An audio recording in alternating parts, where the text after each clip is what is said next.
ارشاد باری تعالیٰ ہے ذالک بانہم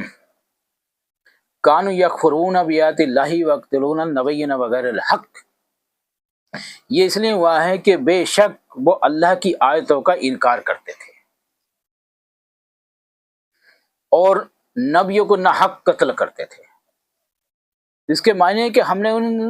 انہیں ذلت و مسکنت کی جو سزا تھی انہیں غضب کا مستحق قرار دے دیا، اور اس کا سبب اس کا اتباع حق، منہ موڑنا اور اللہ تعالیٰ کی آیات کے ساتھ کفر کرنا، اور حاملین اور شریعت یعنی حضرات انبیاء کرام علیہ السلام اور ان کے پیروکاروں کی توہین کرنا تھا، بلکہ ان کی توہین سے بھی آگے بڑھ کر ان کے مقدس خون سے ہاتھ رنگتے تھے، انہیں قتل کرتے تھے۔ اب وہ دریغ نہ کرتے تھے، بالکل بھی ذرا بھی افسوس نہ کرتے تھے کہ ہم یہ غلطی کر رہے ہیں، نہ کر رہے ہیں، بس وہ انبیاء کراموں کو قتل کرتے تھے، ناحق قتل کرتے تھے۔ اس سے بڑھ کر اور کفر بھی کیا ہو سکتا ہے؟ جو انبیاء کرام کو، نیک لوگوں کو قتل کرے، انہیں ناحق اپنے قتل کرنے کے بعد میں اپنے خون سے ہاتھ رنگ لے، اس سے بھی بڑا اور کیا قتل اور کیا گناہ ہو سکتا ہے؟ جو اللہ کے رسول، اللہ کے انبیاء کرام اور اللہ تعالیٰ کے رسول اور وہ اعظام پیغمبر جو اللہ تعالیٰ نے آپ کو ہدایت اور ریاضت کے لیے بھیجے، آپ کو صحیح راہ پہ چلانے کے لیے اللہ نے اپنے خلیفاؤں کو بھیجا،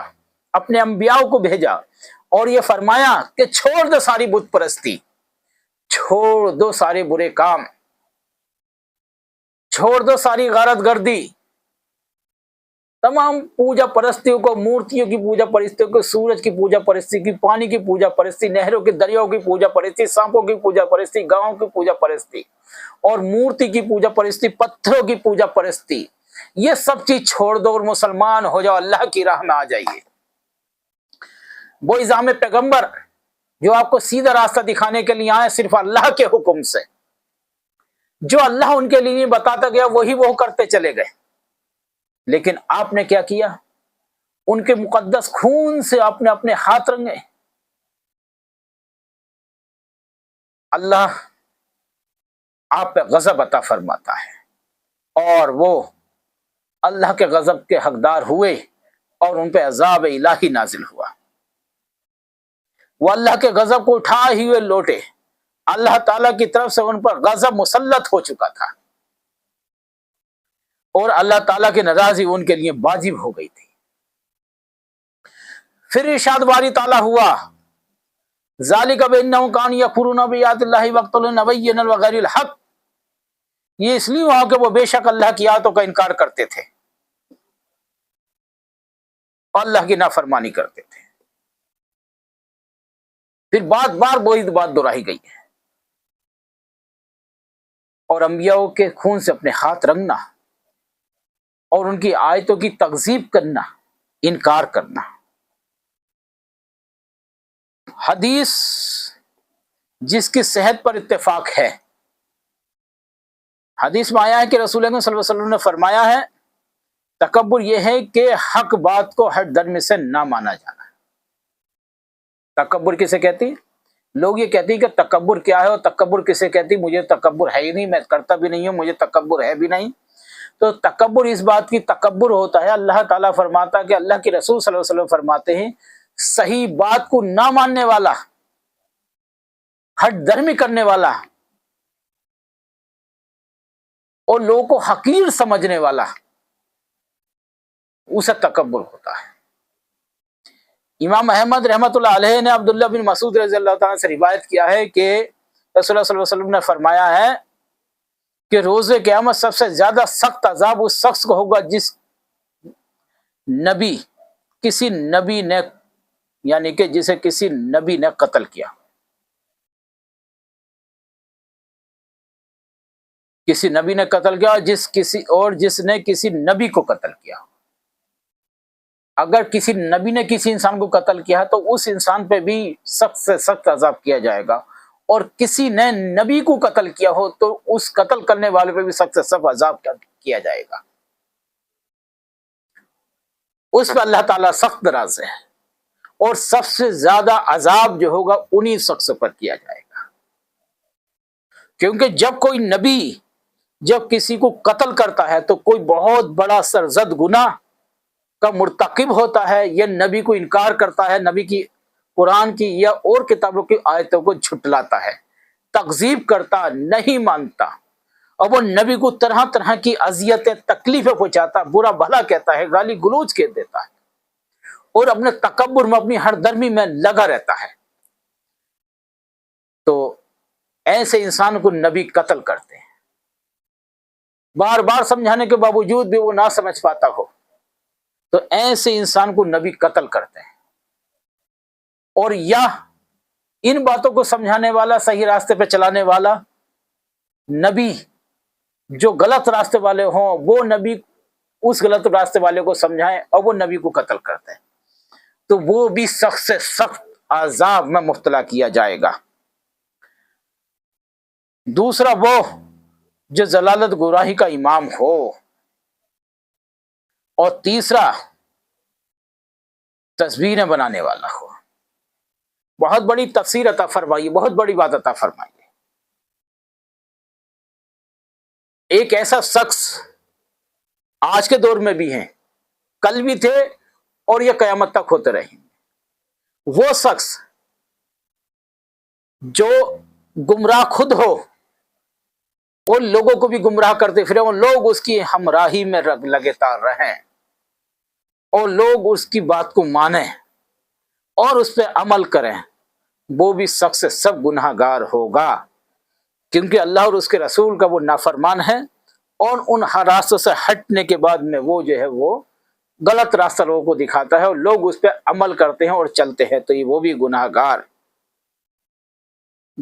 رہے گا، جو ان کا امام ہو، جو غلط راستے بتاتا ہو۔ تیسرا تصویر بنانے والا، جو کسی کو تصویریں بناتا ہو، بہت خطرناک معاملہ ہے یہ، اس کی بھی بیان بہت آئیں گے انشاءاللہ تعالی، اور ہم بات بیان بھی کریں گے۔ تصویریں بنانے والے کی بھی بہت بڑی ممانعت آئی ہے، اور بہت سی اس میں حدیث بھی بیان ہیں۔ اللہ تعالیٰ نے تصویر بنانے والوں کو منع فرمایا ہے، سخت سے سخت جو ہے اس میں پابندی فرمائیے۔ آپ نے فرمایا جو تصویریں بنائے گا اس گھر میں کبھی رحمت کے فرشتے جس گھر میں لٹکی ہوئی ہوگی کبھی داخل نہیں ہوں گے۔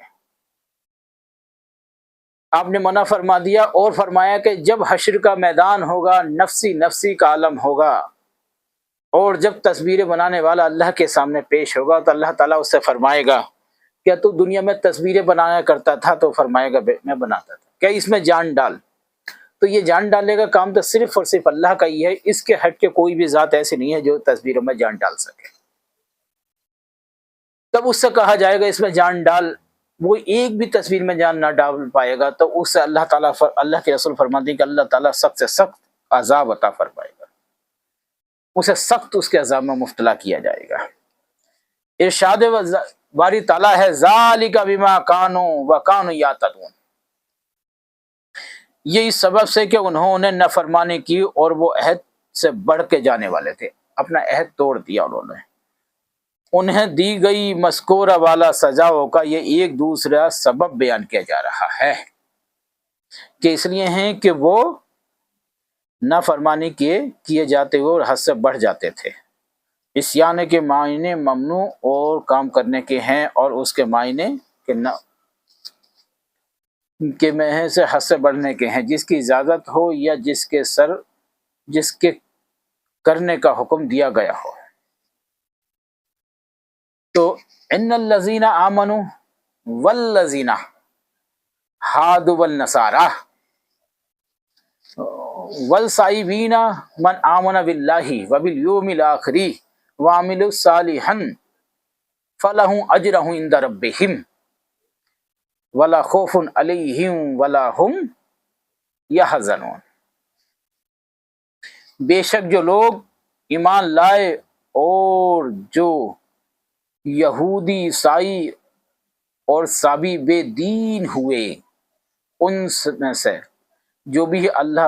پر اور یوم آخرت پر ایمان لایا اور نیک عمل کیے تو ان کے لیے ان کا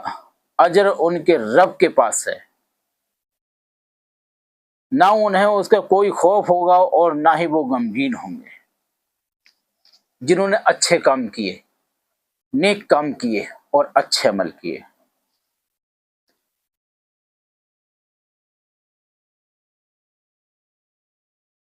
ایک بات یاد رکھنا، ہر دور میں ایمان میں اور عمل صالحہ کا ذریعہ اور نجات عمل ہیں۔ یاد رکھنا، جنہوں نے اللہ تعالی حکام کی مخالفت کی، وہ ممنوع امور کا ارتکاب کیا اور سرکشی کی روش اختیار کرتے ہوئے ایسے کام کیے جن کی اجازت نہ تھی، تو اپنے چال چلن کو بے حد خراب کر لیا، پھر ان جرائم کی پاباش میں انہیں سزا بھی دی گئی۔ جب جب انہوں نے گناہ کیے، جب جب انہوں نے اپنے جرم کیے، اللہ تعالیٰ نے انہیں اس کی سزا بھی دی۔ ان لوگوں کا ذکر کرنے کے بعد اب اللہ تعالیٰ یہ بیان فرما رہا ہے کہ سابقہ امتوں میں سے جن لوگوں نے ایمان، عمل صالحہ اور نیک اطاعت کی راہ کو اختیار کیا، تو انہیں بہت اچھا صلہ ملے گا، اور قیامت تک یہی اصول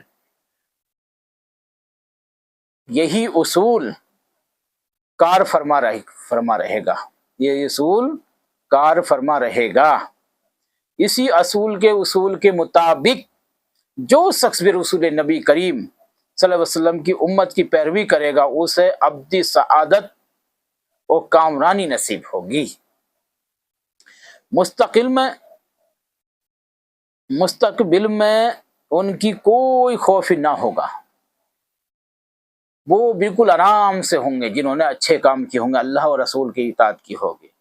اور نہ ماضی کے بارے میں انہیں کوئی ملال ہوگا، جیسے کہ ارشاد باری تعالیٰ ہے، الا ان اولیاء اللہ لا خوف علیہم ولا ہم یحزنون، سورہ یونس کی آیت ہے، آیت نمبر 82 ہے۔ آگاہ رہو، بے شک جو اللہ کے دوست ہیں ان کو نہ کچھ خوف ہوگا اور نہ کچھ نہ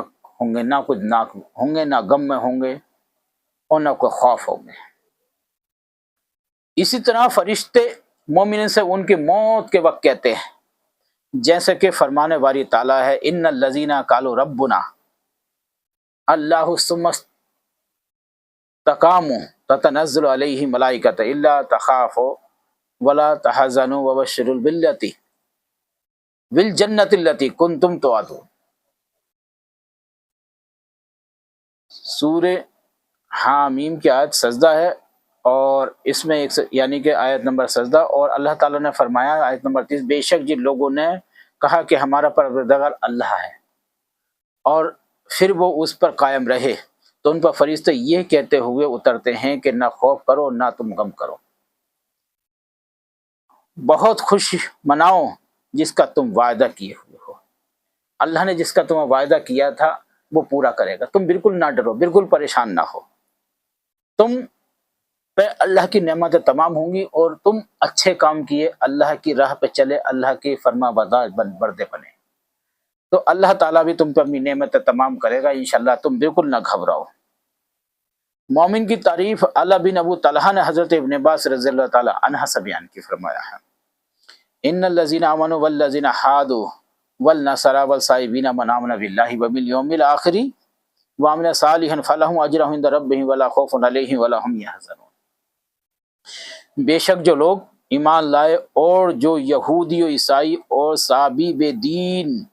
یا ستارہ پرست یعنی کہ ستاروں کی پوجا ہوئے، ان میں سے جو بھی اللہ پر یوم آخرت پر ایمان لایا اور نیک عمل کیے، ان کا اجر ان کے رب کے پاس ہے، اللہ تعالیٰ ان کا اجر انہیں دے گا انشاءاللہ تعالیٰ، اس کا صلہ عطا فرمایا جائے گا۔ نہ تو انہیں کوئی خوف ہوگا اور نہ ہی کوئی غمگین ہوں گے، کہ کے بعد اللہ تعالیٰ نے آیت نازل فرمائی، وَمَنْ يَتَّبِعْ غَيْرَ الْإِسْلَامِ دِينًا فَلَنْ يُقْبَلَ مِنْهُ وَهُوَ فِي الْآخِرَةِ مِنَ الْخَاسِرِينَ۔ تو اللہ تعالیٰ آل عمران کی آیت نمبر 85 میں ارشاد فرماتا، جو شخص اسلام کے سوا کسی اور دین کا طالب ہوگا، اسلام کو چھوڑنے کے بعد میں، وہ اسے ہرگز قبول نہیں کیا جائے گا، اور ایسا شخص آخرت میں نقصان اٹھانے والوں میں ہوگا۔ ایک اسلام کو چھوڑنے کے بعد میں کسی بھی دین پہ، کسی بھی مذہب ہے، کسی بھی دھرم میں، کسی بھی اس میں جائے اور ماننے والا ہوگا تو اللہ تعالیٰ فرماتا ہے اس کی نہ کوئی نیکی قبول کی جائے گی، نہ کوئی اس کی عبادت قبول کی جائے گی، اور وہ جو ہے اللہ تعالیٰ کے گستاخوں میں شامل ہوگا، اور وہ آخرت کے لیے نقصان اٹھائے گا، اٹھا رہا ہے اور اٹھائے گا۔ اللہ تعالیٰ اس سے سخت ناراض ہوگا، اور انہی لوگوں کے ساتھ میں ہوگا جو دوسروں کے ساتھ میں تھے، یعنی کہ وہ دوسروں کی عبادت یا پوجا کرتے تھے اللہ کے سوا، اسلام سے ہٹ کے۔ حضرت ابن عباس رضی اللہ عنہ کے اس فرمان کا مقصد یہ ہے کہ رسول اللہ صلی اللہ علیہ وسلم کی واشت کے بعد ہر شخص کا صرف وہی طریقہ اور عمل قابل قبول ہوگا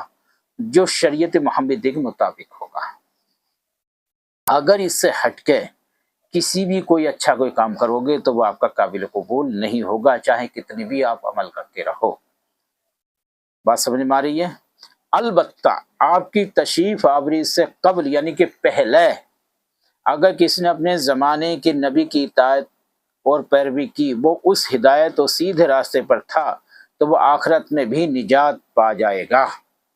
وہ بھی نجات پانے والوں میں سے ہوگا اور نجات پائے گا۔ اللہ کی رسول صلی اللہ تعالی علیہ وسلم سے پہلے جو انبیاء کرام تشریف لائے تھے، عزائم کرام یا پیغمبر اعظام یا رسول تشریف لائے تھے، ان کے قدم پہ چلنے والا، انہیں ماننے والا اور ان کی شریعتوں کو اور ان کی کتابوں کو ماننے والا جو ان کے راستے پر چلتا تھا، تو اللہ کے رسول صلی اللہ علیہ وسلم فرماتی وہ بھی نجات پانے والوں میں سے ہوگا۔ پس یہ یہودی سے مراد موسیٰ علیہ السلام کو وہ پیروکار ہیں جو اپنے زمانے میں توریت کے مطابق عمل کرتے تھے۔ یہود کی وجہ تسمیہ اور اس کے معنی دو یا محبت کے ہیں، یا یہود سے مشتق ہے جس کے معنی توبہ کرنے کے ہیں، جیسے کہ موسیٰ علیہ السلام نے فرمایا تھا انا ہداینا علیکا، انا ہدنا علیکا، یعنی کہ اعراف ہے، یعنی کہ سورہ اعراف کی آیت ہے اور آیت نمبر 106 یعنی کہ 56، یعنی ہم نے اپنے آپ کے سامنے توبہ کو کسی گویا انہیں توبہ کرنے کی وجہ سے یہ ایک دوسرے سے محبت کرنے کی وجہ سے یہود کے نام سے موسوم کیا گیا ہے۔ اس کا ایک سبب یہ بھی بیان کیا ہے کہ یہ حضرت یعقوب علیہ السلام کے سب سے بڑے بیٹے یہودا بھی ہوں گے، اس کی طرف کی بھی نسبت ہے، یہودی علاقے کہلاتے ہیں، اور ابو عمر اور علماء بیان فرماتے ہیں کہ اس کا سبب یہ ہے کہ فَإِن لَا نَهُمْ یعنی يَتَرُدُونَ، کیونکہ یہ توریت کی قرات کے وقت حرکت کرتے تھے اور اس لیے انہیں یہود بھی کہا جاتا ہے۔ الگ الگ مسائل بیان کر دی علماء کرام نے، یہ فرما دیا کہ یہ بھی ہو سکتا ہے کہ وہ قرات یعنی کہ توریت کی اطاعت کرتے تھے، اس لیے بھی ہو سکتا ہے، اور یہ بھی ہو سکتا ہے کہ وہ ایک لڑکا تھا ہودا تو اس کی بھی انہیں بھی ماننے والے ہوں۔ بہرحال وہ الگ الگ مسائل بیان کیے گئے ہیں۔ تو انشاءاللہ تعالی امید ہے آپ کو یہ ہماری ویڈیوز انشاءاللہ روز بروز ہماری قرآن و حدیث سے مشتمل ویڈیو انشاءاللہ تعالی ہماری آپ کے پاس پہنچ رہی ہوں گی، لیکن ہمیں زیادہ سے زیادہ، بس ہماری گزارش یہ ہے کہ ہمیں زیادہ سے زیادہ جو ہے وہ شیئر زیادہ سے زیادہ کرتے جاؤ، اور ہماری ویڈیوز کو کاٹ کاٹ کر کے نہ سنو، پوری سنتے جاؤ انشاءاللہ تعالی، اور اپنے گروپ میں بھی بھیجو، اور جیسے جیسے ہم آگے بڑھتے جائیں گے اور ایسی درد بھری اور روحانیت سے بھری معلومات والی ویڈیوز انشاءاللہ تعالی ہم آپ کے سامنے پیش کرتے جائیں گے۔ امید ہے یہ آپ کی بات آپ کو ہماری اچھی لگی ہوگی انشاءاللہ تعالی۔ جب ہم پھر ملاقات کرتے ہیں